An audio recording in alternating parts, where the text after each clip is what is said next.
everyone, and welcome back in my channel, Kiran Zakar's World. As an ECD student, I studied about dyslexia, and today I would like to discuss about dyslexia, its causes, symptoms, types, and degrees.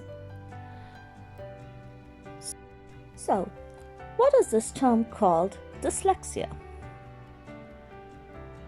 Dyslexia is a learning disorder that affects your ability to read, write, and speak.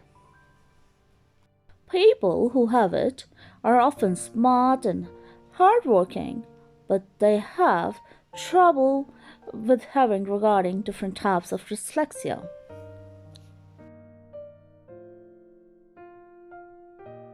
Now let me tell you the degrees of dyslexia. There is mild dyslexia, moderate dyslexia, and severe dyslexia.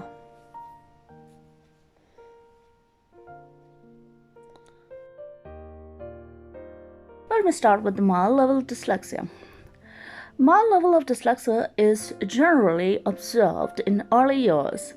Sometimes it is hard to differentiate this level of severity from common classroom anxiety. In some cases, it shows close no to symptoms at all.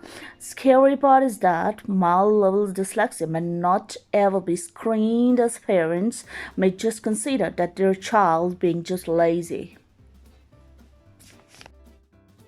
Now about moderate level dyslexia. And symptoms of moderate level dyslexia are a bit severe than mild level. And students' notebook often would be covered with red marks of corrections by teachers. This level affects majorly the literature skills of the child. Its effects has not been observed that much on other subjects, but it is a little more observable than the mild level of dyslexia. If you're going to say about a severe level of dyslexia, and in that case, individuals with serious case of dyslexia needs the intervention right away. Such cases are obvious by observation, and it is just not anxiety anymore. Kids want to completely boycott the studies, especially reading and spelling. Spelling mistakes are way frequent than mild and moderate level. The child could be seen not at all comfortable with while reading. So what causes dyslexia? It is linked to genes, which is why the condition often runs in families. You're more likely to have dyslexia if your parents, siblings, or other family members have it. The condition stems from differences in parts of the brain that process language.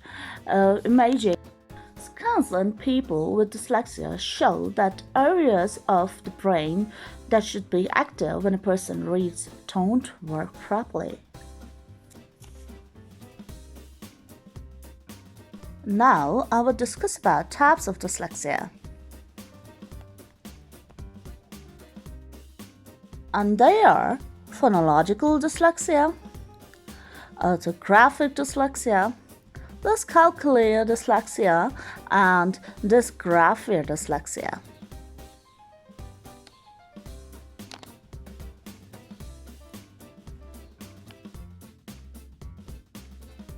The most common is referred to as phonological dyslexia. That means that children have difficulty separating out component parts of the language.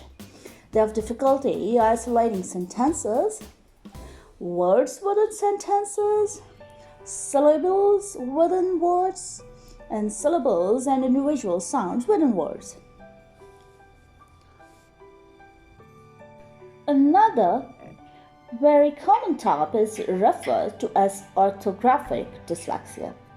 That means that individuals have difficulty recognizing and working with the spelling patterns that code particular sound. For example, a final E changes the vowel from a short vowel in a bat to a long vowel in a bait. Another type of dyslexia has to do with mathematics. That is referred to as dyscalculia. Children who have dyscalculia often are fairly good readers but have great difficulty with the symbols of mathematics and the concept of mathematics. And finally, there is something called dysgraphia. Dysgraphia had to do with the ability to produce forms in a clear and legible way. So these people have very messy handwriting. They have great difficulty forming letters and they are very slow. They are very inaccurate, and interestingly, that these kinds of dyslexia may combine, so as a person have a phonological deficit or difficulty, and they may also have dysgraphia. They may have an orthographic dyslexia, and they may also have dyscalculia. So there is no guarantee that these different types will occur in only one of these types and will occur in a one person only, but often they do co-occur. Symptoms of dyslexia. Now, signs that a young child may be at risk of dyslexia include late talking, learning new words slowly, problems forming words correctly, such as reversing sounds in words or confusing words that sound alike, problems remembering or naming letters, numbers, and colors, and difficulty learning nursery rhymes or playing rhymes games. Symptoms in a child of school age. Once a child in a school, dyslexia signs and symptoms may become more apparent. That's including reading well below the expected level for age, problems processing and understanding what he or she hears, difficulty finding the right word or forming answers to questions, problems remembering the sequence of things, and difficulty seeing and occasionally hearing similarities and differences in different letters and words. Inability to sound out the pronunciation of an unfamiliar word, difficulty spelling, spending an unusually long time completing tasks that involve reading or writing, avoiding activities that involve reading. Dyslexia symptoms in teens and adults. Now, dyslexia signs in teens and adults are similar to those in children.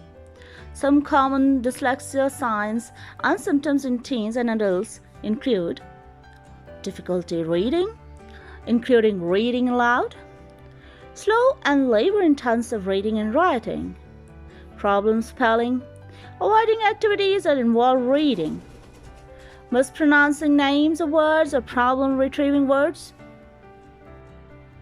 trouble understanding jokes or expressions that have a meaning not easily understood from those specific words. Now, when to see a doctor? The most children are ready to learn reading by kindergarten or first grade. Children with dyslexia often can't grasp the basics of reading by that time. Talk with your doctor if your child's reading level is below what's expected for his or her age, or if you notice other signs of dyslexia. When dyslexia goes undiagnosed and untreated, childhood reading difficulties continue into adulthood. I hope this video would be very much helpful for you to understand dyslexia. For more informative videos, please like and subscribe to my channel. Thanks a lot for watching. See you next time. Signing out from my channel. Take care and bye-bye.